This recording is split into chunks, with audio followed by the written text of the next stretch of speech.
Hello, and welcome to Conversations with Nick Thompson. You may know me from Netflix Love is Blind, but on this podcast, we sit down with guests from all walks of life to hear their story, remove stigmas, and uncover what makes them tick.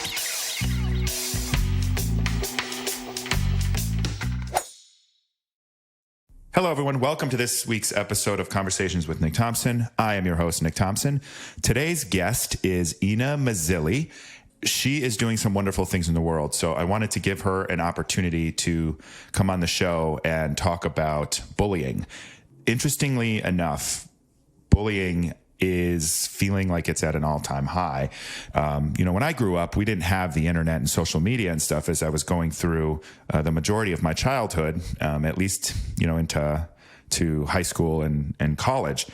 Children are getting bullied at school as they always have, getting bullied on the playground as they always have. But now we have social media and multiple social media platforms and channels for people to engage in, which means that bullying is going beyond the playground, beyond the school, and is coming into your lives and your children's lives in an everyday, not just everyday manner, but through every channel. So it's all day. No longer does it end when you go home, or no longer does it end when you leave the playground. Instead, it's continuing all day, every day as we interact on social media. Now, children aren't always on social media. That's obviously going to be a determination by parent. One of the things that was so fascinating to me about Ena was her story and how she survived bullying.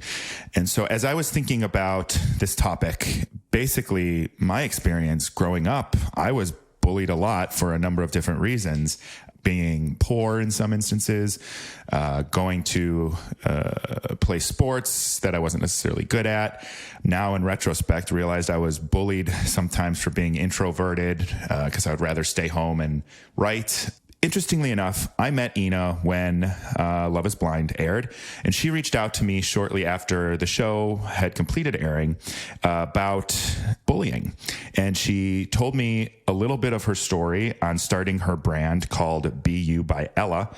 This brand was actually something that started her on her journey of recovering from being bullied when she was a young kid.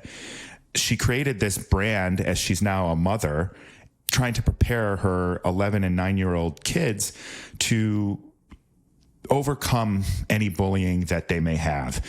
So I wanted to talk to her today, not just about bullying in general, because I think we can all agree that there's bullying going on in schools, in the workplace, in culture, walking down the street sometimes. There's bullying on social media.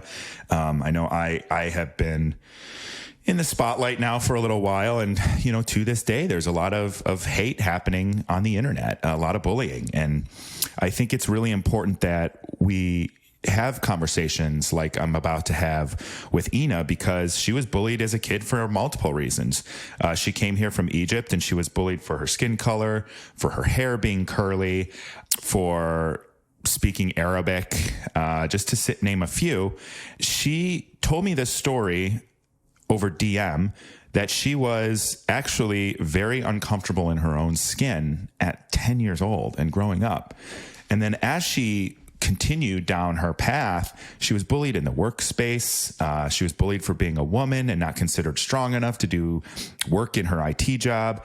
And it took her so many years and so much work to get to a point where she felt comfortable in her skin and felt good about who she was as a human being, and really put forward a better version of herself. Now she's using the tools that she's developed for herself, and she's created this brand called BeYouByElla, which is really inspired by her kids. BeYouByElla is a clothing company. The clothing company is very focused on making change. Proceeds are donated to the WITS Foundation, which is a smaller organization that's teaching children how to handle being bullied in schools. She also plants a tree for sustainability for every single item that's purchased. Her goal with the brand is not just to sell clothing, but to get a message out there that You are your own brand. You are beautiful inside and out. And I'm actually wearing the shirt right now.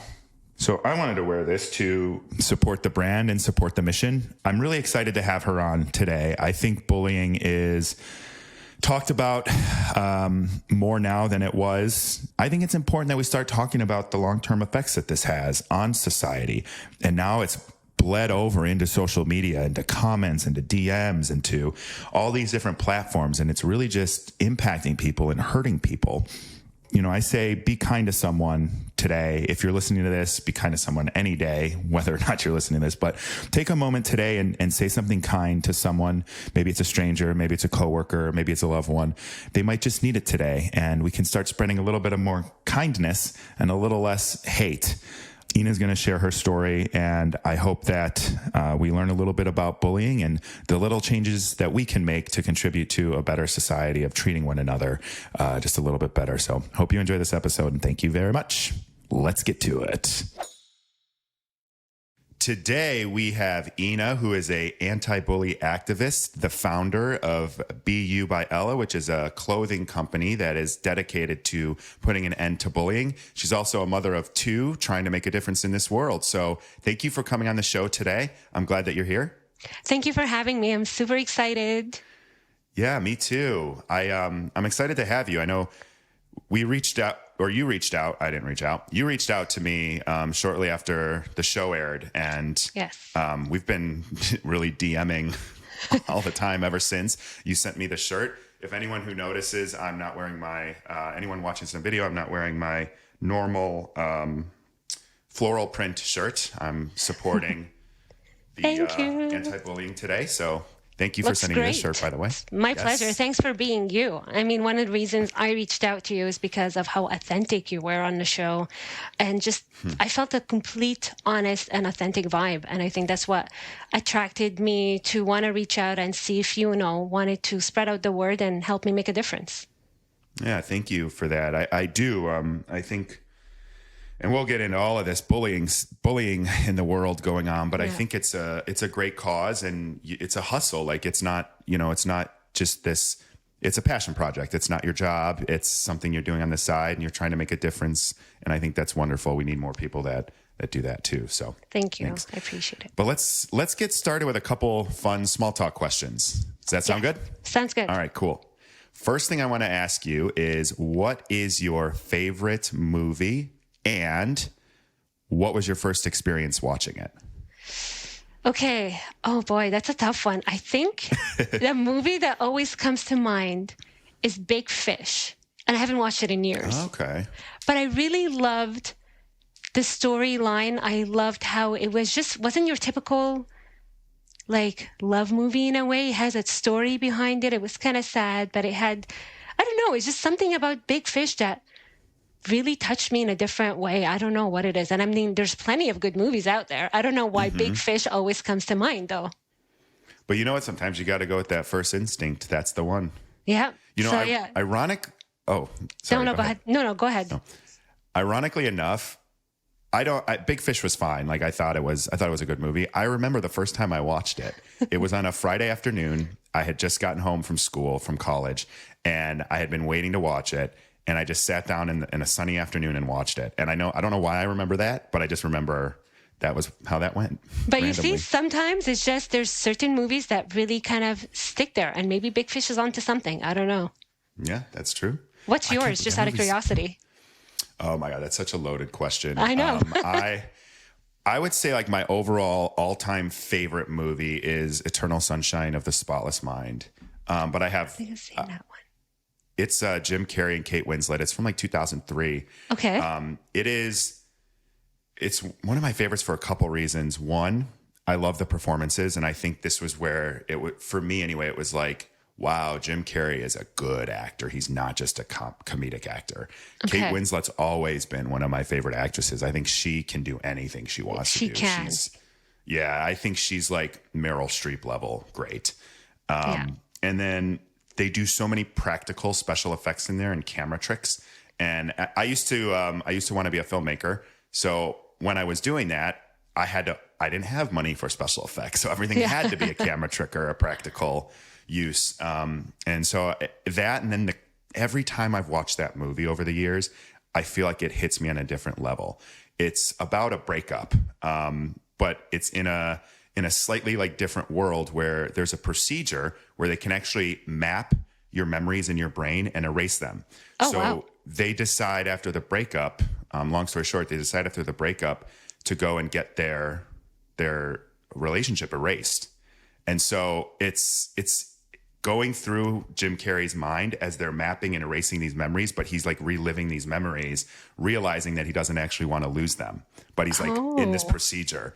So it's like very awesome movie. It's so every time you hit it, you're like, oh, that's why he doesn't want to lose that memory, because it impacted him this way. And it's just such a movie for anyone who's ever gone through any kind of breakup. It'll hit you on a certain level. I'm totally adding that to my list. Yeah, it's definitely worth it. Definitely worth it. Awesome. Thank you. Cool. So my next question for you is, what is your favorite meal? I love tacos. Tacos. Okay. Yes. What kind of tacos? Okay, so I don't know if you're familiar, but I love with Mexican al pastor. So al pastor, it's kind of like marinated pork with pineapple, and it's just so delicious. Well, if you ever come to Chicago, I have a whole bunch of great taco places because I love tacos too. I have them at least once a week. Really? Oh, I'm so jealous right now. Yeah, definitely Chicago's on our list to visit. And also I know deep dish pizza is like huge there. Chicago pizza, right? Is it deep dish? Yeah. Oh, yeah. Yes. Oh, yeah. Oh, yeah. On my list. I will argue with anyone from New York because there's always a Chicago versus New York style pizza. Just got into I don't want to say heated because it was about pizza, but a very stern debate the other night with New Yorkers in Chicago talking about our pizzas. So in your mind, who has the best pizza, New Yorkers or Chicago? I don't like New York pizza that much. I like Chicago pizza. I even there's some places that'll do like a thin crust New York style here. Okay. And it's better than New York, in my opinion. But I think it's the sauce. Like, for me, New York's sauce doesn't taste that good. Here in Chicago, I love the sauce. I feel like there's more flavor, there's more oregano, which I love in sauce, and to me that's the difference. But probably piss a lot of people off with that. It's okay. We can all agree to disagree and love each other. Exactly. My next question for you is: what is your favorite hobby that you do when you're not working or with family? Or maybe it's a hobby you do with family. I used to love reading, but then I had kids and that went out the window. So no longer that. But I would say dancing. I just love putting good music on and just sometimes just letting loose. I think that is my favorite thing to do. And I probably don't do enough of it. And the kids think I'm weird when I do it. So I was going to ask you, is that something you can do with your kids, or is that something they look at you and they're like, Mom, you're embarrassing me, stop? So when they were younger, they would totally jump in and join. Now it's, oh, Mom, why are you acting so weird? My daughter will join from time to time, but my son has reached the point where, Mom, please stop. And it's like, okay, fine. But this How is old fun. are your kids? My son is 11. He's turning 12 in January. And my daughter is 9. She's going to be 10 next month. So, okay. Yeah, too cool for school phase. Yeah, I was going to say they're getting to that phase where they're not going to want to be friends with you. No, exactly. It's already starting. So, sucks, but it's okay. I'll get them back. So then let me ask you, what is your favorite book of all time? Book. Oh, boy. Oh, my gosh. I feel like Lord of the Flies was a classic for me growing up just because I never wanted to read that book.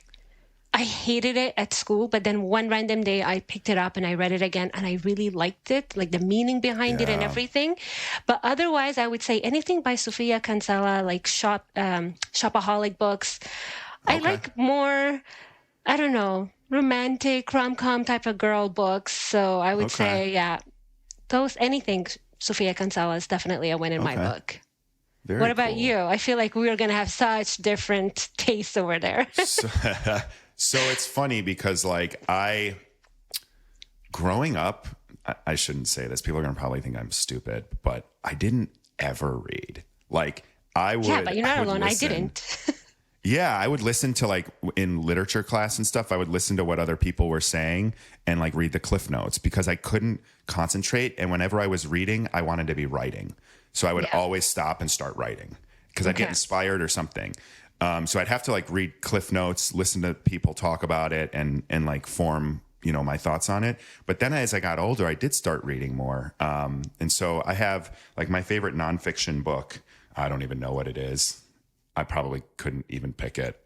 But I read more nonfiction than I do fiction. I love history. I love self-help. I don't even know like genre, but, for nonfiction, it would be Manufacturing Consent by Noam Chomsky, which is unfortunately and unfortunately has made me a radical political activist. So and a hater of the news. But I also loved Gone Girl. I thought that book had me on the edge of my seat. I don't know. Have you ever read that by Gillian Flynn? No, I'm telling you, I used to be a reader, but not anymore.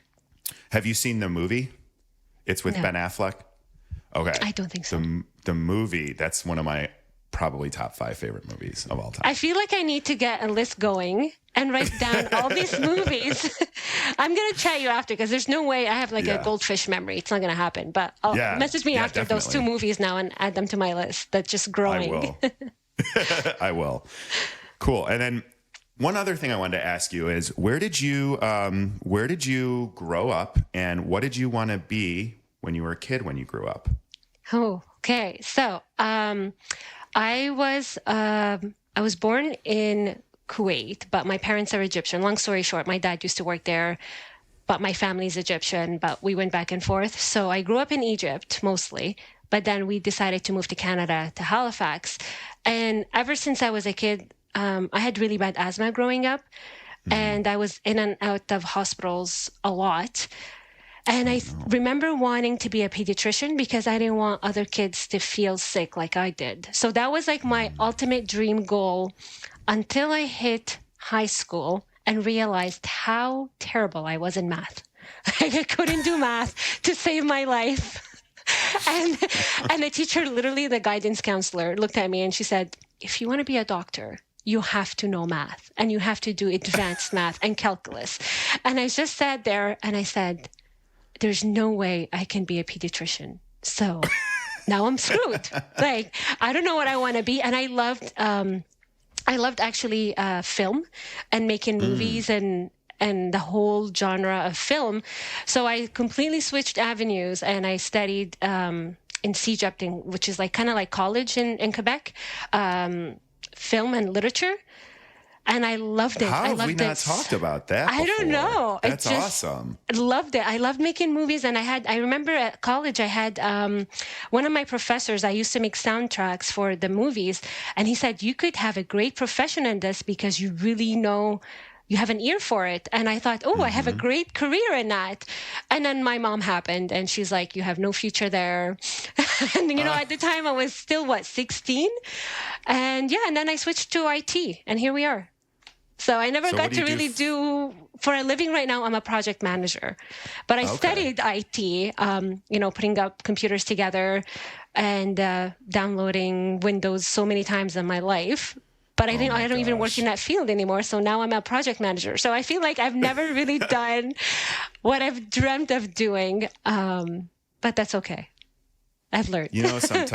Sometimes life throws you on a different path than you anticipate, but it's the one you're supposed to be on. Yeah, I think so. Whether you like it or not. Yeah.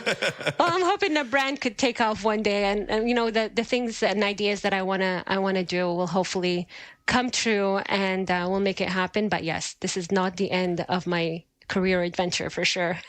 Yeah, I think that's awesome. I think it's a great segue. So why don't you tell us a little bit about you and what you're doing with BeYou, and tell us a little bit about where you came from.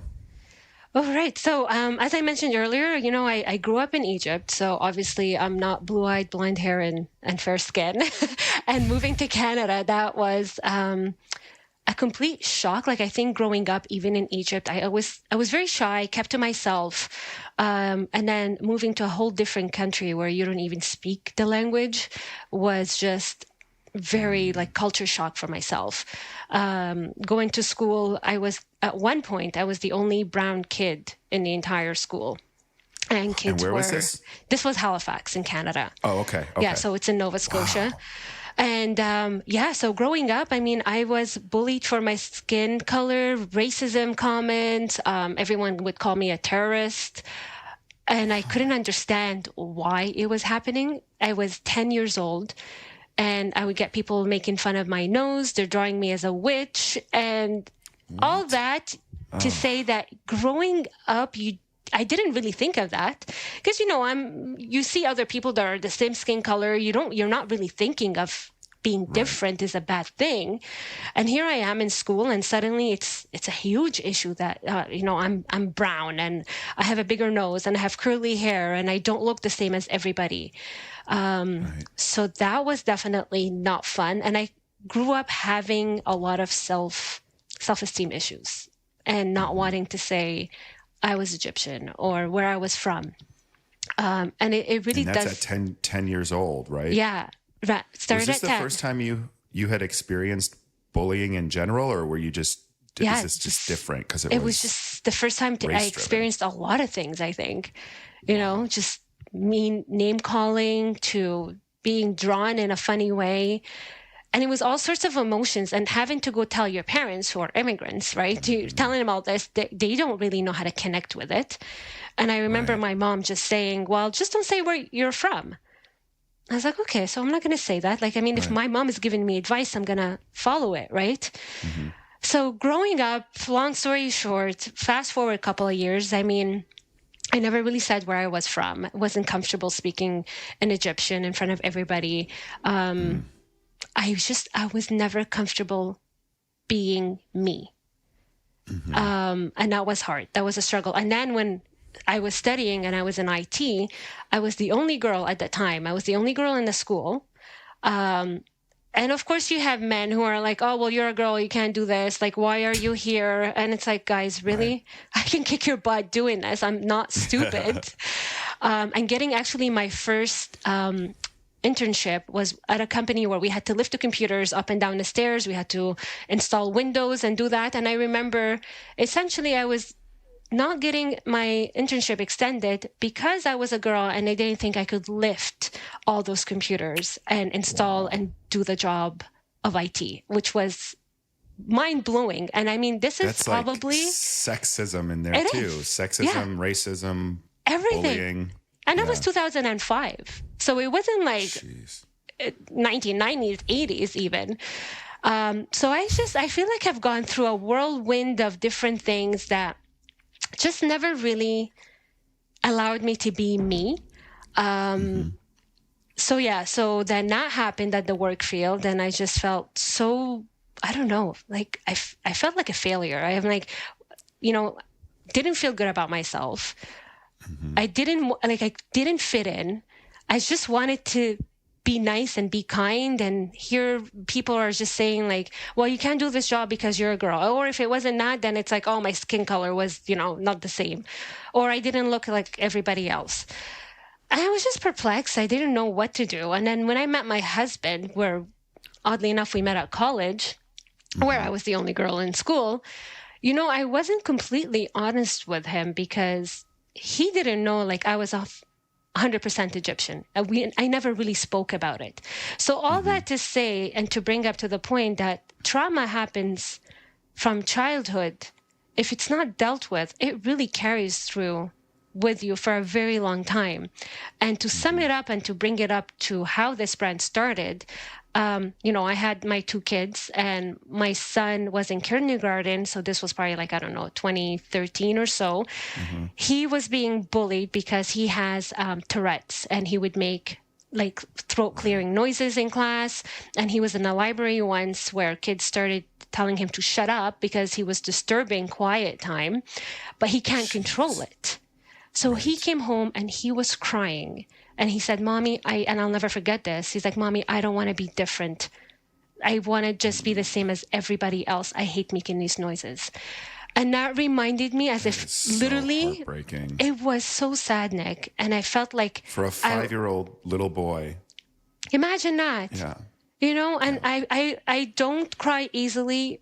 And at that moment, I felt like I broke down.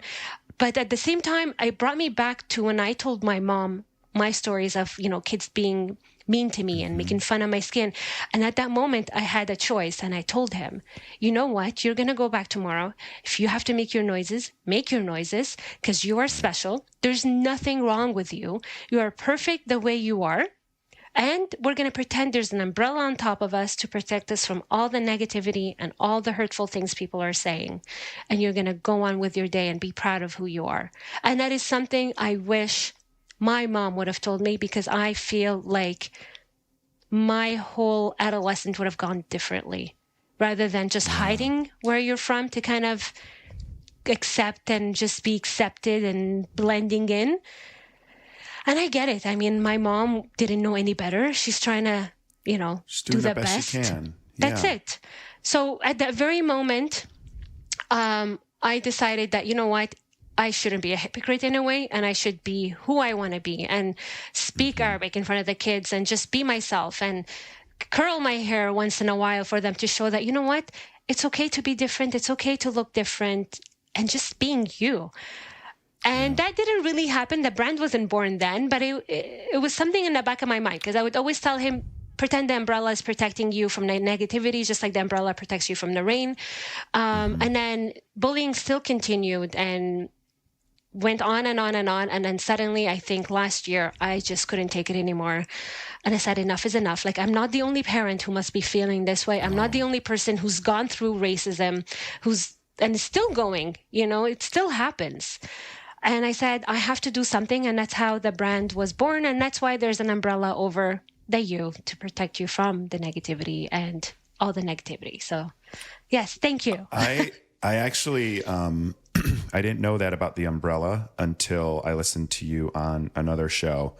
And I think to put that analogy or whatever you want to call it to a 5-year-old is it's such a basic way to think about it.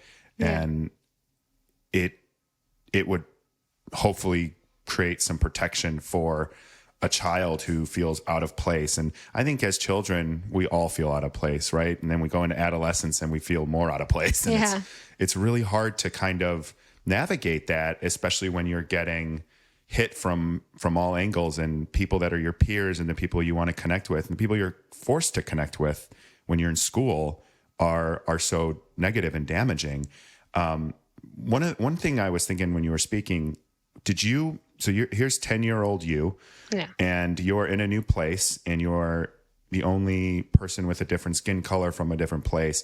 Did you realize at the time, or when did you start to realize that you were being bullied and that you were, a victim of racism and sexism and all of that? So I didn't realize it till probably a couple of months later. I had no idea what it was. It was so new and foreign to me. But I remember back then, I think it was March 21st, we had like Anti-Racism Day, because it was really big in the East Coast of Canada. And we would draw palms of different color hands, and we would write on them, "Stop Racism." And we would have an assembly to talk about these things. But for some reason, it never made a difference, because I still felt so uncomfortable. It's one day. Yeah. But I think it took a couple of months for me to really realize what was going on. And it was just weird, right? Like, now to think of it, we even had multicultural days back there. And it was to educate people about the different cultures and different foods that come with it. So I think kids just didn't know better. Parents didn't know better back then. But I mean, now it's 2022. It's still happening. And there's no excuse for it now. I agree. I think one of the things that bothers me in general about the world and our country but really the world, we have days for celebration, we have months for Black History Month, Mental Health Month, all of this stuff.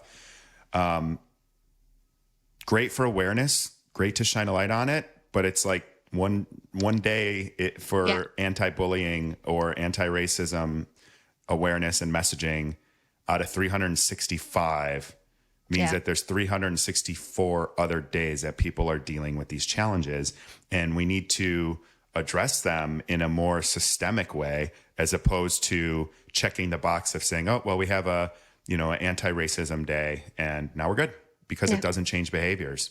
No, exactly. And the first very, very post that I actually posted was wearing a pink shirt with no actions mean nothing. You could wear all the colors and you could represent every single awareness day there is.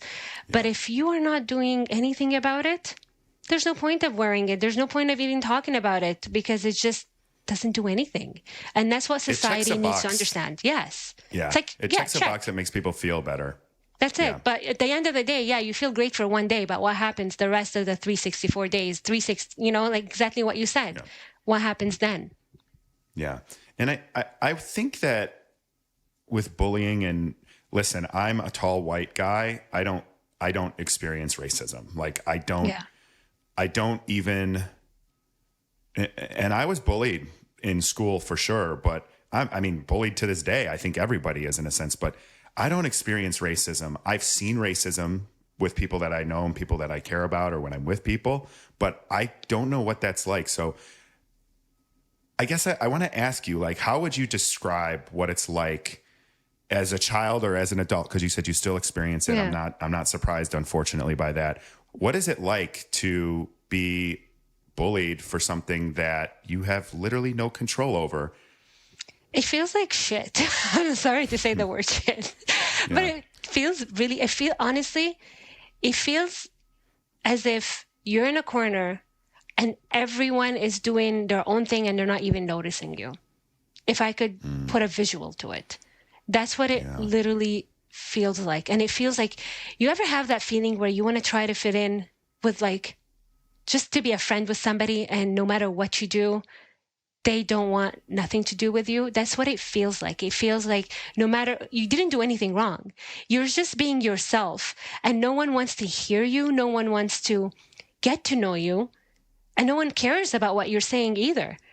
And it feels like you're just alone, and it sucks. Yeah. It really sucks. I wish it for nobody, and I really wish it would stop. And bullying is just awful as well, because it's one thing to judge a person based on their color of the skin, but then to make fun of the way they look and add it on top of that, or because of your height, because of your weight, because of body hair, because of God knows what. I feel like people just pick on anything and everything these days, especially with social media. Yeah, I mean, social media is, it's a beard or a mask for people to be awful. Yeah. And I think at least from my perspective, what I think is going on with social media and bullying, it's twofold, and it's scary in a sense too, because you give people not just the opportunity to have a profile that they can hide behind and be a keyboard warrior, but you can have multiple profiles across multiple channels. So then bullying is not just something that happens in real life, or something that happens in school, or something that happens at work. It's actually something that's multi-channeled and multifaceted. So now, if you want to engage on social media, you can be bullied. Before you could leave school, right? Yeah. Go home and not be bullied. Now, if you want to participate in social media society, which most of us do or have to, then you're opening more and more doors for people to be awful. And the people that are awful are obviously suffering from their own trauma and projecting anger, frustration, hate, whatever it is, onto other people. And at some point, it's like people are breaking. It's awful. It's awful. So what do you think? What do you think about that? Like, what do you think the role of social media and bullying is right now? It's terrible. I mean, look, I have to go through Instagram, for the brand, and even for my personal account. I feel like it's the best platform out there to really get your name out there. But we'll talk business. Well, I'll talk business for a second. Yeah. And having to do that, you obviously get to see other businesses and other women and other people doing their own thing. And it's so refreshing. We'll talk about the positive for a second. It's refreshing when you see people cheering you on and wanting you to succeed and support you, which you think, oh, great, this is what social media is about, and getting on is going to be fun and supporting and a whole community out there. But then you get to the dark side and it's people, well, why are you doing this? And they start to judge you. Do you really think you're going far with this? There's so-and-so that makes this and this brand. Why would I pay $40 for your shirt when I can pay $10, And then it's just the wording. And bullying doesn't have to be always a personal attack on your looks. It could be on so many different forms of, well, I don't believe what you're saying. I don't believe in what you're selling. I don't believe in who you are. You're lying. You know what I mean? It's such a huge form on the internet. And I think even TikTok, I can't go on TikTok just because I feel the minute I go on there, all these people that are trying to put on 5,000 different filters and makeup and what are you trying to prove? Yeah. What are we trying to prove to society? That you don't look good unless you have makeup on or unless you have a filter on? What are we teaching our kids? So my kids, they're not allowed on TikTok. And I mean, I can only say you're not allowed to go on TikTok for so long because as they get older, they're going to go on. But it's just, if I can shield them, and I can even shield myself as an adult from having to see how much fakeness there are in the world and how much bullying, because you see it. And I read some of the comments. Oh, and somebody who you don't even know is saying, calling somebody ugly or saying that, you looked better with the makeup. Don't ever do it without your makeup. I can't even read some of the comments because what is happening? I can't even grasp it. And it's just, there's so much going on. I know. These people are bad people. It's wrong to attack someone online or in person. But what I'm so interested in is what's going on in your life that needs to be addressed, and what's going on in society that has so many people feeling that they need to attack people instead of uplift people. Yeah. And I don't that's the part that's so scary to me, especially, and I'm glad that you don't allow your children on social media and you're giving them hopefully a chance to build that core of who they are so that when they do get on there, these things don't impact them in the same way. But that's going to be difficult, if not impossible to do. Yeah. No, of course, because they want to talk to their friends. They have to go on social media to do it through, Messenger Kids is only good for so long. As your kids get older, they want Snapchat, they want to have TikTok, they want to have Instagram and so on. And as a parent, it's scary because yes, back then bullying happened at school, at the playground, but you can go home and have that zone to disconnect, talk about it, heal a little bit. But I feel now with social media, I don't think there's enough healing happening.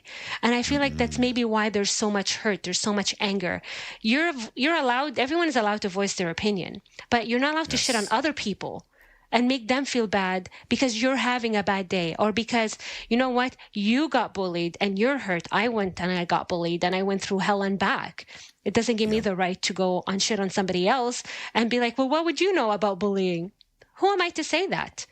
It doesn't give me the right to do it just because I went through it. Yeah. And I think people have to understand that. Yeah, I completely agree. I think too, people don't have the wherewithal to look inward in a moment when they're bullying someone and say, why do I feel the need to say this or do this? Yes. That. And that is, listen, I'm not perfect. I was bullied. I struggled growing up with a lot of things too, but I don't think I was ever deliberately mean to people. I don't think. I'm sure I was at some point, and I've done a lot of work to not be reactive because I used to be very reactive. But what happens is there's not enough resources, enough knowledge, enough everyday talk. Like we said, there's one day to give people the skill set, the coping mechanisms to look inward. And I don't know why we're not teaching that earlier in school. Why are we not teaching these everyday skills? Why are we not teaching social media, right? Why are we not teaching how and when social media should be used and what it is for and what it isn't for? And I feel like society's changed so fast that we haven't moved our, whether it's education system or giving young people the tools to grow exactly into society. Yeah. No, I totally agree with that. And I feel like there's such a lack of it. And one of the reasons with the brand and I'm trying to achieve is I'm working with a foundation that's called WITS, which is, teaches the kids to essentially have these words in their pockets to walk away, ignore, seek help, talk about it. And I think it's so important to have such programs and teach kids at a young age, because when they're aware of things and we talk about it, they're going to be able to take a minute and realize that, okay, I don't like it when this person has done this to me, so I shouldn't do that. Or maybe to the bully themselves, you know what? You have a lot of emotions. Let's talk it out. You're not making this person feel good. And if we can teach the kids at a young age, and this is what one of the goals of the brand is to bring that program into as many schools as possible across the US and across Canada, anywhere in the world. It's online. It can be taught. And I think it's so, so important to start at a young age, because by the time they get older, let me tell you one thing, for somebody who's gone through it, they're going to have a lot more confidence. They're not going to be thinking suicidal thoughts. They're not going to be depressed. Because when you're bullied at a young age, you are going through so many emotions, and you feel like a yo-yo. You're happy, you're sad. One day you have a friend, the next day she turned on you or he turned on you. And then you get through all these emotions. But if you are resilient and you are confident and you love who you are for who you were born to be, I think as we get to the teenage stage, then you're more confident. You're not thinking suicidal thoughts, and you're being accepted for who you are. And it's a whole different thing. Your mental illness is huge as well. And I think it has a lot, and it's grown a lot because of social media. Yeah. I think it gives people, having a large following like I do, I get a lot of mean stuff commented. I can imagine. I get a lot of mean messages. I get, and the stuff that people say. And here's the thing, like I used to be very insecure. I've done a lot of therapy. I've done a lot of work on myself because I used to be insecure. Yeah. And I'm at the point where I'm unapologetically myself. Like, I believe in me. I believe that no matter what, I'm doing the best I can, and I'm always trying to do the right thing. Does that mean I'm wrong? Yeah.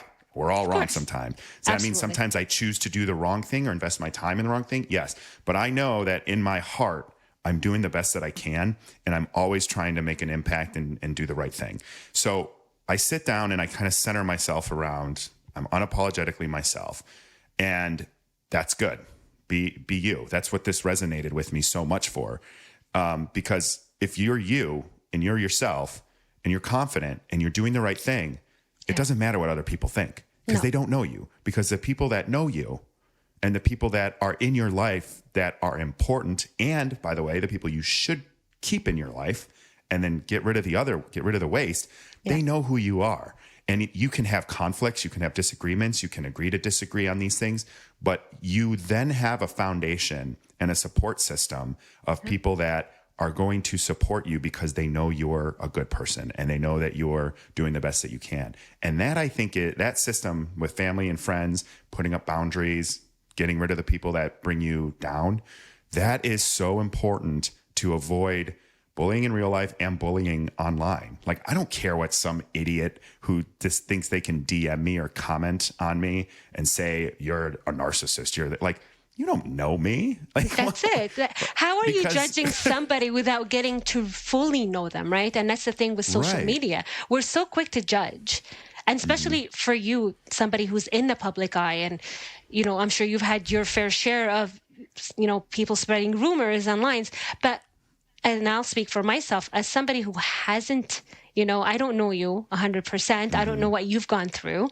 We all have a story. But at the end of the day, if you are sharing something and I don't agree with you, let's say, who am I to start blasting you on social media and saying, oh, well, you're lying, you're not truthful, you're this, you're that, you're not being real.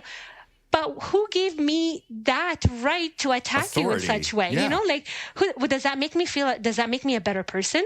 Maybe I'm right. Maybe I have a point and we disagreed on something, but it does not give me the right to talk down on you, to make a huge deal on social media and shit down on somebody else to make myself feel better. Because at the end of the day, sure, maybe I felt great in that moment or whatever, but there's only so much that a human being can do before everything catches up to them. And then you're going to feel like crap at the end of it. And then when you want to realize and that you were wrong and you want to try to make it right, it might be too late because there's no one else left. Yeah. And people don't realize that. Exactly. No, they don't. And there's a lot there. I think, and this is funny. I've talked about this before. So on this podcast, and in other areas, but one thing that's so weird to me, or the fact that I'm known for being on a reality show is like mind blowing, because I always thought I would be known for my ideas. And the thought behind saying that right now is, if you're surrounding yourself with people that want to talk about other people or bully other people because of their race, their gender, their skin color, their curly straight hair, whatever it is, you're with the wrong group of people. You want to be around people that talk about ideas, people that talk about visions, people that talk about how they're making themselves better, how they're helping other people, what's happening in society. Yes, how to uplift one another. Because if we all were just a little bit kinder to each other, everything would be better for everyone. And that's why I would say, like, one thing that I've taught myself, and again, I used to be very reactive, and I used to sit around and think a lot about like revenge. Like, this person hurt me. How can I come out on top? Yeah. And guess what? Letting them hurt you. Actually, I'm going to rephrase that. Choosing to not let them hurt you. That's the real way to win. Yeah. And if you believe in yourself and you truly know that you're doing the best that you can, and you're constantly learning and constantly working to improve, like that stuff, the umbrella's over you the whole time. It just bounces off. It just bounces off. And even as adults, you have to learn how to just walk away. It's not something just for kids. As an adult, there's a confrontation. There is, whatever the case may be, something that you're not agreeing with. Instead of adding, fuel to the fire, just walk away and ignore.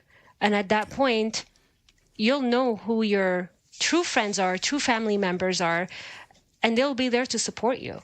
So walking away, there's no shame in that. It's actually a better option for your mental health, we could say, because at the end of the day, you just did something that not many people can do. And the other person can stay there fuming, going crazy, and it won't matter. Because at the end of the day, you have to think about your mental health and yourself. How does that make you feel at the end of the day? That's exactly it. And then you're responsible for your own mental health. No one else is going to do it for you. No. So thinking about, one of the things that I've learned to be less reactive is take a breath, take a walk. Yes. Don't be immediate in your response. And then what you need to do in that time is think about how you're going to feel after you say what you said. Yeah. And if you can get to that point, I find, for me anyway, that I'm like, if I were to say this in a couple hours tomorrow, I'm going to feel worse than I feel having something said to me, because then you're actively participating in a bad conversation or a bad situation. Yeah. I mean, I've been punched in the face before, and I'm like, do you feel better after that? Like, I've never hit anyone in my life. Me neither. They did not feel better, and I had to walk away. But it's funny because I remember that in high school, and I was like, that was so hard. It's sad. It's a tough one. Yeah. Yeah. And I am very sharp with my words and very sarcastic, so I can make things worse if I don't shut up. And that's what I used to do earlier, like in high school and stuff. Yeah. I got punched in the face because of my mouth. I can be very pointed and sharp and piss people off with my words. And so I have to learn to like not do that. But that's the thing. We all have our faults. No one is perfect, right? Yeah. But I think the minute you realize what your faults are, and you try to disconnect from them or do something about them, it already right there makes you a better person for yourself, because you're not going to be putting yourself in that situation where you're running your mouth off, causing the issue to escalate, or saying things that you don't really mean to say. And so we're all a work in progress. And at the end of the day, it's okay to be a work in progress. Yeah. Just don't hurt other people in the process of it. Yes, I love that. We're all just works in progress. You might need to put that on a shirt. Yeah, you know what? Maybe I'll put it in the back so everyone can read it. Yeah, that's a great idea. There you go. Another thing to note down. Thank you. I'll remember all of these. Please. So what do you say to your kids, aside from keeping them off social media, reminding them about BeYouByElla, as they're growing up and they're heading into their teenage years? Like, what tactics are you taking to help make sure that you're giving them the best chance to not get traumatized by bullying? Because I don't think you're never going to be able to stop it, right? It's going to happen, at least in the interim. So what are some of the tools and tactics that you take with your children? So right now, I think the main thing is that I try to do with them is have them be really confident in who they are. So to love themselves with all their flaws. For my son, for example, will say like, you are a baseball superstar. You play baseball. Be grateful that you have this. You be grateful that you're able to do this. Be kind. I try to teach them to be kind to one another. And to also give them scenarios. I think one thing, kids are very, very visual, and they want to be put in scenarios and kind of be tested on what they would do. So while I say confidence is huge, because obviously I'm not going to be there when they're in school. I'm not going to be there when somebody's bothering them. So confidence. Or when they're on TikTok. Or they're on TikTok. Yeah. And it's just, so they have to really feel good about themselves and believe that they are beautiful just the way they are. They don't need to change anything. And we'll often talk about this. And I've had the talk with my daughter, and I said, you don't need to put 5,000 layers of makeup on to look good, because you're so pretty the way you are. And I'll remind them of that. You look so good today. You look so pretty. And then also another thing is to walk away. Always tell them when there's stuff going on in school, because there are stuff. Every week there's something. A kid just got punched yesterday at school. So Jesus. It's just, walk away, go seek help, go tell a teacher. And I go, there's nothing wrong. You're not a wuss for talking. You're not chicken shit for saying it out loud. There's nothing wrong with that. Let them call you whatever you want. The most important thing is to tell an adult, because they may be able to help. They may be able to intervene early on before something worse can happen. So they need to understand, just walk away and ignore. And I know it's hard, but I told them, nothing hurts a bully more than you ignoring them and not being impacted by their words. Yeah. And it's hard. It's not easy to say, because sometimes you're in the heat of that moment and you just want to lash back, or you want to punch them, or you just want to get your point across. But then you're just feeding in and you're letting them win. And it's hard. But I think the most important thing to learn, and if kids can learn this, to just love themselves for who they are and to be confident, and that there's nothing wrong with them. You could have a big nose, you could have a small nose, you could have a mole right in the middle of your forehead. I don't know. It really doesn't matter. I think the more confident they are, the more resilient they're going to be towards bullying. That's a very, very, very well said statement. I try. It's not easy as a human being. Not easy as an adult. That's it. And I have my days too, right? I'm not perfect. I'm not saying all this on a podcast to seem like I'm great, because I'm not, because I have my faults. And as a parent as well, you have your days where you're like, oof, like, I don't want to deal with this. This is exhausting. Or, you're repeating yourself over and over. But they're tiny human beings in this world where society and social media has taken over everything. And I feel like you just got to have open conversations with them. And you got to tell them, you know what, they're going to see stuff on TikTok. So you might as well have that conversation with them and make them realize that, you know what, not everything you see is true. Not everything you see is real. And not everything you see is people and how they really look like. Because social media has a great amount of filters on there that could make you look Absolutely stunning. I've had my off days. I just did a story on my page where I'm like, oh my God, I look so exhausted. I should have put a filter on. And then I was like, no, that defeats the whole purpose. You know what? Bags and wrinkles and all, whatever. It is what it is at this point. And that's what we need more of. We need more people to be real and authentic, right? And that's, like I said, one of the things that I admired about you was how authentic you were. And you didn't care. You were just being yourself. And I think the more people that do that, and the more people, even celebrities that can do that, the better it will be for our future and for ourselves and for the kids. I think so too. I think teaching kids that at an early age would be so different. It would create such a different society. Yeah. What is the role that you think bullying and even racism, right? These are sometimes learned habits that you get. But what do you think like the role like systemically is? Like, is it just the social media these days, or do you feel like it comes from? I think it starts at home. The parents. Yeah. Yeah, Okay. I'm gonna flat out say I'd love. Yeah, Yeah. I totally think it starts at home. Whether it's because the parents are saying racist remarks and they're bullies and they don't realize their kids are seeing them, because kids are sponges. They see everything and they mimic it. So I really, truly believe that bullying, racism, it all starts at home, and it's up to the parent. You put kids on this world. It is your job to teach them how to be kind human beings. It is your job to have a conversation with them to say, hey, if you have a friend next to you who's not the same skin color as you, it is okay to be friends with them. Yeah. You know, yesterday, it's 2022. Yesterday in my daughter's class, somebody said to another kid who was in another class, I don't want to be your friend because you're chocolate. And I was just mind blown. What? And my first response was, what did the teachers do? And what did they do? They don't know. So I have yet to find out the details on that, but it bothers me that it's 2022 and this happens till this day. Awful. And it's not okay. How are you as a parent not teaching your kids that you can have a variety of different friends that don't look the same, that it's okay to have different skin color and different hair types and look different? Does it matter? At the end of the day, if your kid is being treated so nicely and they're friends, it shouldn't matter where you come from. Mm-hmm. So I really believe exactly.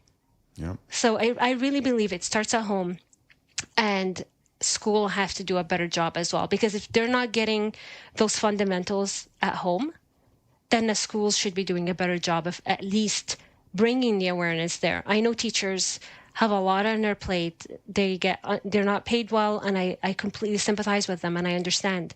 But at the same time, our school system is failing us because there's so much going on and the world is evolving, and yet you're still teaching subjects that no one cares about. So maybe it's time to change that a little bit and teach kids about social media and how to not be impacted by it, the racism that is still out there. I think that's brilliant. I agree with you too about the schools. And I just want to say, and I think you agree, shout out to teachers. Like, they are doing God's work. They're not making money. They're spending their own money. They're working endless hours during the school year. They're dealing with being subject matter experts. They're dealing with being people managers. They're dealing with being psychologists. They're dealing with being therapists. They're dealing with being babysitter. Like, they have 50 jobs at least under them. And I think you don't become a teacher unless at your core, like, you want to help people. And, I just think it is unfortunate. I would say too, like, I don't think we have any young kids listening to this, but, no. One thing that I remember growing up is, if you did tell, and you mentioned this earlier, if you did tell a teacher, it would almost make the bullying worse sometimes. Because, you told on me. Well, I'm going to just beat you up for speaking out, right? Yeah, exactly. And there's a shame that goes with it, even if they don't beat you up. So it's hard. But if you tell someone, if you tell your teacher or whomever, it's good for your mental health, one, so that you're not feeling like you're alone or isolated. But number two, you can start to address the issue and where it's coming from, and maybe put a stop to it or slow it down even, which would be beneficial. And there's more awareness happening, right? Just by the fact that you told somebody else, that person is aware. And because God forbid something were to happen to that kid, when you're not saying anything at all, or you're keeping it all inside, and then something happens to that kid, and you're wondering, oh, but you know what? He was happy. He had so many friends. But, oh, wait, you didn't know that he was being bullied or being picked on or so and so. There's so much that goes on. So I think it's a nice way to be aware of what's going on in that child's life. Even as an adult, it's important to talk about it. If you keep it all cooped up inside, you start to have anxiety. You start to feel like crap about yourself. And then mental health issues just goes down the drain. So I think whether you're a child or an adult who goes through it, we all suffer. It's just the spectrum is a little bit different. I completely agree. And I always say, I just post this on my story, that be kind to everyone because you don't know what's going on behind closed doors. Yeah. I actually love that. I took a screenshot of it because I'm like, that is going to be one of my posts. Oh, good. I love that. Okay, that was me reminding myself, and that's what I like to share sometimes on social media with the following and the community is, it's a day, right? Yeah. But take a moment, pause, be kind to someone. You don't know what's going on. You don't know what's going on behind closed doors. And to your point earlier about social media too, social media has given us all a beard or a mask or however you want to put it to behave however we want.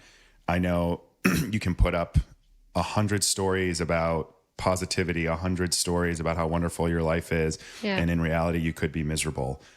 So I would like to encourage people to be more authentic on social media too. If you're hurting, if you're struggling, let people know. It's okay. There's no shame in it. Yeah. Say that. There's no shame in it.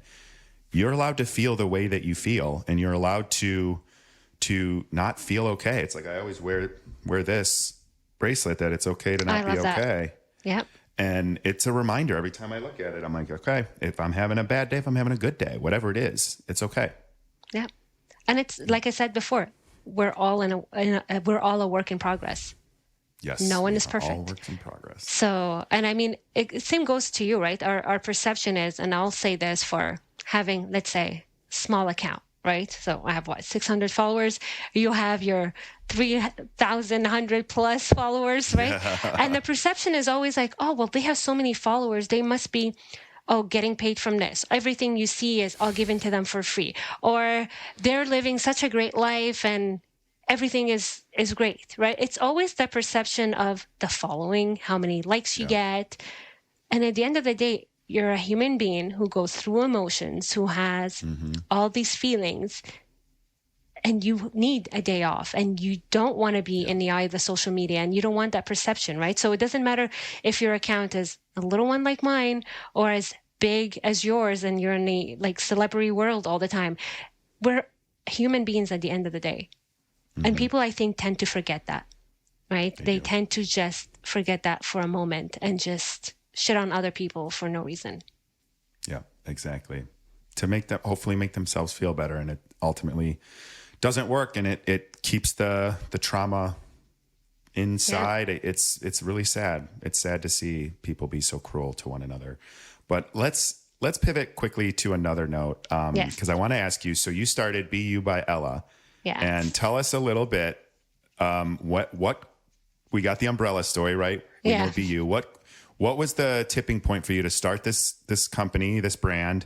What are you doing with it? Because you're doing some pretty great things to give back to your community, to support anti-bullying, to plant trees for sustainability. Give us the backstory on the brand. How'd you start it? What does it mean for you? And what are you doing with it?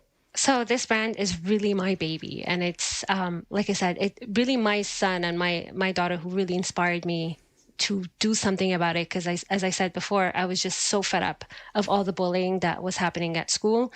And for my daughter, she having a hard time to go through, summertime wearing shorts at school because somebody said you have hairy legs. She's 8 years old at that time. What do you want me to do? Shave her legs? Are we serious right now? So I just couldn't take it. I wanted to start this brand because we all go out and we all spend money on various items. And to me, I just couldn't understand why there wasn't a brand out there that had a purpose, that when you spend money, it felt good. Because I truly believe when you do good, you feel good. So I figured, you know what, I'm going to start this brand to empower people to be themselves. But at the same time, when you're buying a t-shirt, a sweatshirt, whatever it is, the money that you're spending, you're getting quality items, but you're doing good with it. So that's why we plant a tree for every item that you purchase. And I try to, I work with One Tree Planted. So they have people planting trees all over the world, wherever there's trees needed because of forest fires. So I'll try to plant them in BC, in Quebec, in Chicago. California was another huge one. So I really try to do wherever there's a need for forest restoration, we'll try to plant a tree there. But also the WITS program that I mentioned earlier is a program that teaches kids through schools about bullying and how to prevent it and how to walk away. So I donate to them proceeds from every item sold as well. And that program could be used anywhere in the world. So we have some schools in the US. There are some schools in Canada. I think they're working on a school in Europe somewhere.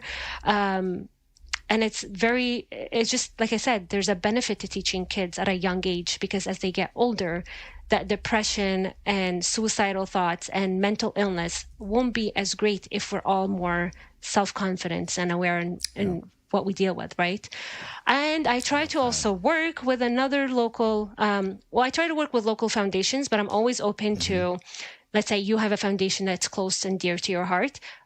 It would be my pleasure to give them some proceeds, because it's always nice to kind of put a spotlight on these small little foundations. There's so many great nonprofits out there, and not everyone knows them, right? We all know Make-A-Wish. It's huge. And they have huge celebrities giving in. But I also like to put a spotlight on the tiny little guys to raise awareness. And I just always feel that when you're spending money, if you can do good with it, you'll feel good about it. At least you know that you're wearing a t-shirt that, supported so many foundations, and it's inspiring you to do good. So that's the whole mission of the brand. And that's why I wanted to really try to do that. So there's few things coming up. I'm trying to see if I could get an anti-bullying workshop started in the new year as well. In the beginning. Are you going to build that out yourself? Yes. I love that. Yeah, because I feel like it's hard for schools to get the funding to get the program in.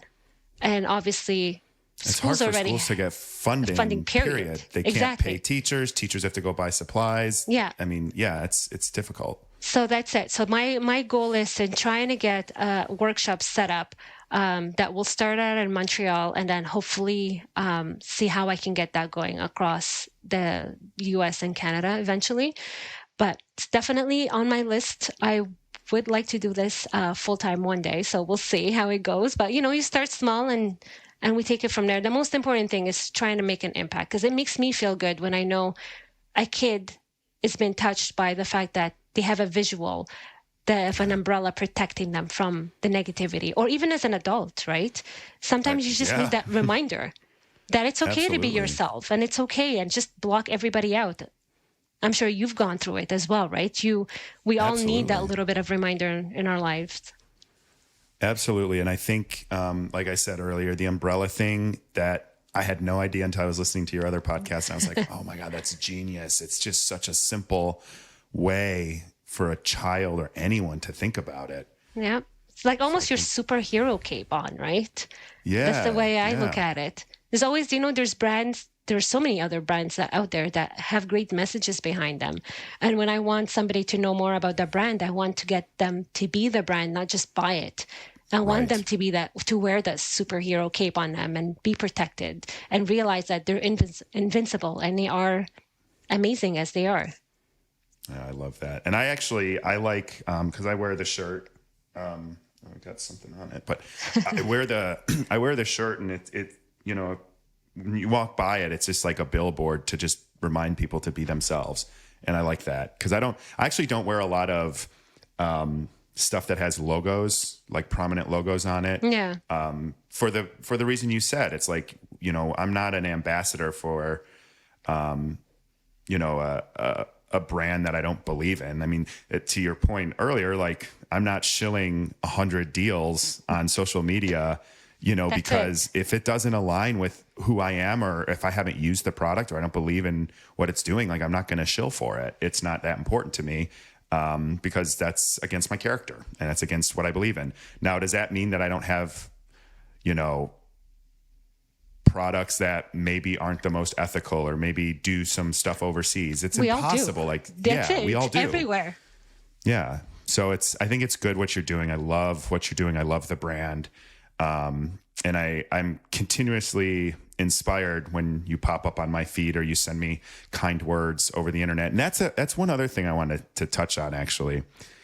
I have decided the last couple of weeks, which have been a little rough. I've been, I know, beat up on the internet by some people, but there are people that take the time to send kindness, and I make sure that every single one of those people, I send a note back and remind them, thank you for being kind, but don't stop being kind on the internet, because these mean something to people. So Absolutely. I would encourage everyone to do that. If you feel something positive, whether it's to someone who is famous, somebody who is, a reality celebrity or whatever people call me, or if it's just someone in your following, like if you feel inspired to say something nice, you should be doing that. It's going to make a difference. It does. And you have no idea what, a simple, sometimes good morning, how are you? I just hope you have a good day could mean to somebody. It's small, tiny gestures that have huge impacts. And I think in this day and age and with social media, people tend to forget, right? You're posting something, you want it to go far. And I'm guilty of it as well, right? You want to post, and I want to try to get the brand out there. And then I'm like, okay, but hold on. While going through people's stories, sometimes they're vulnerable. They're sharing things. And, I know what you're going through. And it's okay to reach out and be like, you know what? It's going to be okay. Tomorrow is a better day. We all have our days, and it's okay to have a bad day. We all have our days. No day is going to be perfect, right? But sometimes just to know that somebody that you don't even know is out there and they actually care is enough for some people to kind of get them through the day. And that's why I always say, don't judge somebody. You don't know what's happening behind their closed doors. Who am I to judge you? I don't know your story, right? I only know what I've seen, what you've told me, and what you share. Now, yes, I could go on the tabloids and we can read things, but are they true? You don't know that, right? And that goes for you. It goes for everybody else. Yeah, and everything can be out of context. I mean, there was so I don't proactively go out and do any interviews or anything anymore. Like it's over. Like season 2's in the book, season 3's out. Yeah. It is what it is at this point, which is fine. Like I didn't do this to get famous. I'm trying to leverage my platform to do something good with it. And to your point, like I haven't made any money. I got, some nice things sent my way, over time, but it's not like I get, once you hit a certain number of followers, like Instagram just starts direct depositing funds. And it just doesn't work that way. No. Yeah. Like I work a full-time job. You work a full-time job. I side hustle with a podcast that I pay for myself, that I don't make any money on, and I just spend money on, but it's because it matters to me. But you're doing good with it, right? You're trying to make a difference and bring awareness, right? Right. Exactly. So, but I think what you're doing, where did the Ella come from? Okay, so it's funny because most people will say like, "Hey, Ella," and I'm like, "Guys, it's not Ella." So Ella... I had that at first, and I was like, "Wait a minute, that's not your name." Yeah. No, so Ella, I always try to keep a little bit of mystery behind stuff, and Ella is the last 2 letters of my kids' names. So I took the last 2 letters of their name and made the word Ella, because they are the inspiration behind the brand. I love that. Is that I love that your kids inspire. I feel like I don't have the answers. I don't have kids, but it sounds to me like what you're doing with your kids is going to set them up to be successful. And it sounds like they've I hope. I mean, they're not perfect, right? And they have their moments, but I think having my personal story and having grown up to not be confident in myself and to not love who I am is not something I want my kids or any other kid to go through it. And I think that's what forced me to do this, because It's hard. It's hard not accepting who you are and not, like I mentioned earlier, I didn't even want to speak Egyptian or Arabic in front of people because I was just so uncomfortable. But no one should ever feel that way. And my kids brought out the fact that I had a chance at that moment to tell my son, either try not to make the noise to disturb the class, or you know what, continue doing and screw everybody else. Doesn't matter. There's nothing wrong with you. And at that very moment, I was like, no, there has to be something done. And I don't want my kids or anybody else to feel that way, because it's not a good feeling. Yeah. So I think that's it's wonderful that you've channeled your growth into something so good. And I want to thank you for doing that, and also for reaching out. Thank you. When you did. Thanks for being so humble and actually, replying back, because I literally took a chance. I said, you know what? I'm just going to take a chance. I have nothing to lose. I really loved you on the show and how authentic you were and everything. And long and behold, when you replied back, I was like, I was telling my husband, I'm like, oh my God, he wrote back. It was exciting. It's so funny because I'm always taken aback. I try to reply to as many people as I can. But there are certain people that like just click, like it just clicks. I've met so many people that just kind of came into my DMs, and, I've had some of them on this show. I've had other, friendships come out of it.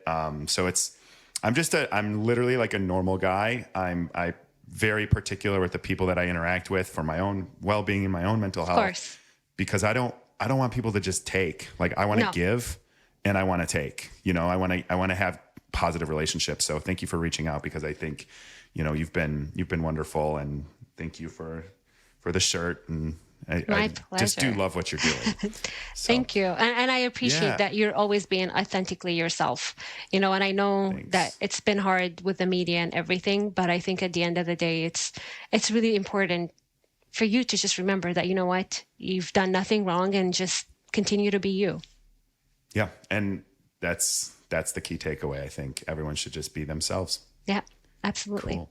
So do you have a few minutes to ask questions for me? I know yes. We're like way over time. I know. Way over what we planned. So go ahead. Let's give you the chance to ask me anything that you're dying to know. So I'm curious to know, obviously your life kind of changed. I don't know. Was it overnight, the change that happened with Love is Blind? Like, where were you at with your Instagram and social media right before the show? And how did you feel? Was it overwhelming? That's a great question. So I think I had 343 followers when they announced the cast.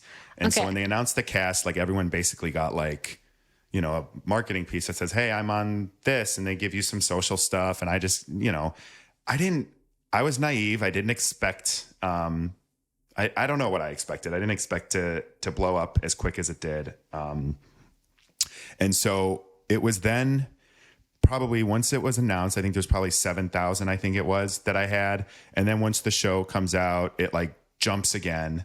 And then once, the last episode airs, it jumps again. Significant. These are the significant jumps. And then it was pretty consistent. And then after The Altar came out, and I jumped again. And yeah, now it's, to me now, I look at it because I'm looking for trends, right? Yes. And I pay attention to, for a lot of reasons, I pay attention to the stuff I say, what gets interactions, what gets clicks.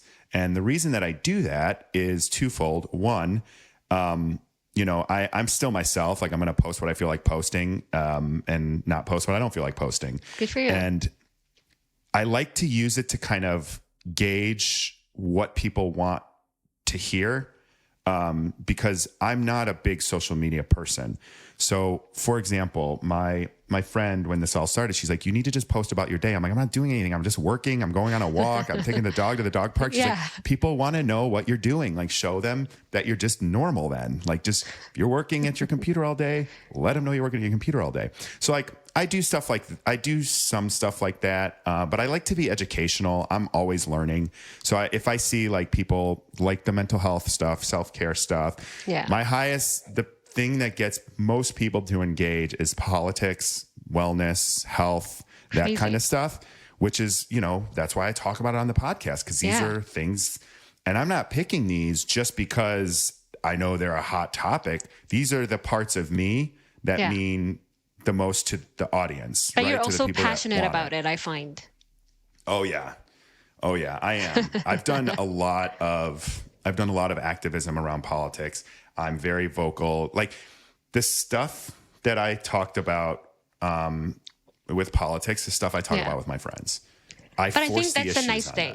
But it's nice to be real and to just, again, we're all gonna agree and disagree on certain things. And I think at the end of the day, the line is just to have respect for one another, right?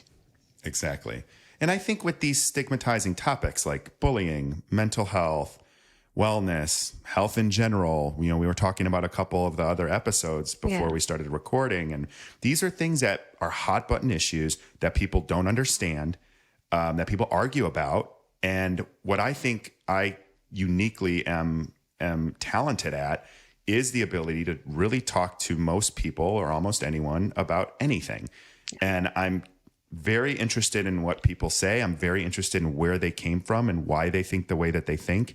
And, understanding the human being behind the idea, right? Or the human being behind the stigma, or the human being behind the frustration. Because I think if we can humanize one another, to sum it up, we humanize one another, then all of a sudden, all of these issues can be talked about, and it gives us a place to start. I agree. And I love how natural it is to you. It's not forced. It's not awkward or weird. Like and I'll speak on this podcast that we just went through. There was no awkward silence. And I didn't feel like, oh boy, okay, like I don't even know what to say now. It was just very natural. So you're obviously good at what you do. So thank you. Keep up the good work. I just really like talking and getting to know people. And, I said this earlier in a sense, like, I don't want to be the kind of person that talks about other people. I'm the kind of person that talks about ideas. Yeah. And I want to talk about, what makes a human being tick, because we're all different. We are. But that's okay. Yeah. It's okay to be you. Exactly. I have one more question, because I know we've taken quite a bit of time. With all the craziness that's going on in the world and, everything that's going on with you, what would you say your favorite thing to do and kind of just like decompress would be? The best thing that I do to decompress is take a walk, which here in Chicago, it's nice out today. I'm looking outside right now. It's nice out. It looks like it might rain. I usually decompress from these with a walk, but going on a walk really decompresses me. Sometimes I do it with music. Sometimes I do it with a podcast. Sometimes I do it in silent. But it's just a way for me to kind of like cycle through my thoughts, cycle through my feelings. I'm a big advocate of moving your body. The more we move, I feel like the healthier we are, the better we feel. There's plenty of science that backs that up as well.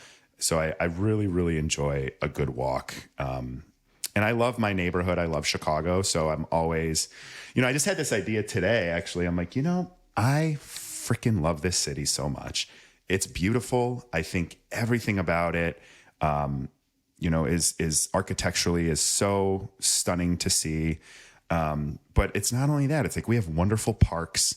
I believe we have more parks in this city than any other city. Oh, that's amazing. In the United States. I think someone fact check me on that, but I think I was going to say, what? Somebody might come back to you and say, Nick, that's not true. Fake news. But we have such a number of beautiful parks. I mean, I have one right outside here. We have beautiful architecture. There's a lot of culture. There's a lot of history. There's a lot of stories. And I feel like, going on walks, I get to really embrace that element, and it brings me some peace. I love that. And last thing, just one last thing. Yeah. For anybody out there who has kind of hurt your feelings or made you feel like, I don't know, you weren't worthy or bullying you, what do you want to say to them? Oh, wow. That's a good one. Because I know it's been rough. And, gone through it myself. Like, I feel like I've spoken a lot about my experience and everything, but you've gone through it. And I just, if you could say anything to them, what would you say?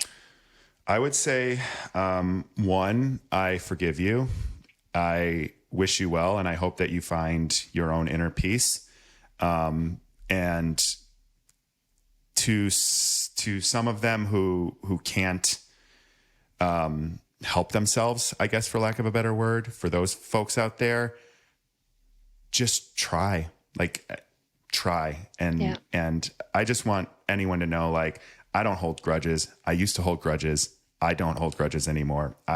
There's people I will never talk to again, but that's a boundary that I had to put up. Yeah. And it doesn't mean that I have resentment. I forgive you. I just can't be around you. And well that's done. Yeah. That's very freaking hard to do. I know. Sometimes it's really, really hard to do. It's not easy, right? Like I said, at the end of the day, we're humans and we have emotions.